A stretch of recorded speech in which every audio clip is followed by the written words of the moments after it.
Hello guys, मैं आप लोगों को भोजपुरी स्टेप सिखाना चाहूँगा जो आप किसी भी सॉन्ग पर कर सकते हैं या किसी म्यूजिक पे।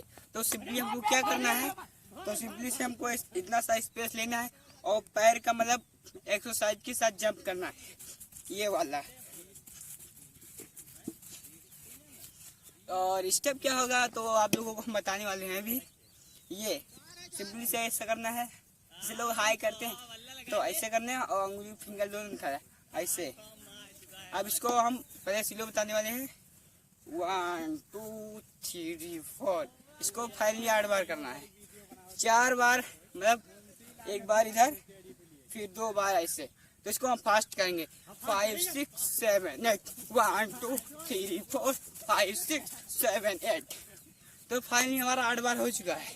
ये स्टेप बहुत इजीली है, आप किसी म्यूजिक पे या सॉन्ग पे कर सकते हैं।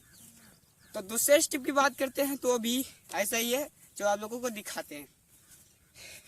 इसमें भी पैर का जंप और हाथ का स्पेस लेना है, तो दिखाते हैं आप लोगों को। पहले आसान तरीके से बता रहे हैं, इतना से ऐसे करना है, 1 मतलब एक बार ऐसे फिर 2 बार ऐसे। तो 1 2 3 4 5 6 7 8। ये फाइनली 8 बार इसे भी करना है। तो इसको हम फास्ट करते हैं, 5 6 7 8 1 2 3 4 5 6 7 8। तो गाइस आज का स्टेप इतना ही, मिलते हैं नेक्स्ट वीडियो के साथ, तब तक के लिए बाय बाय।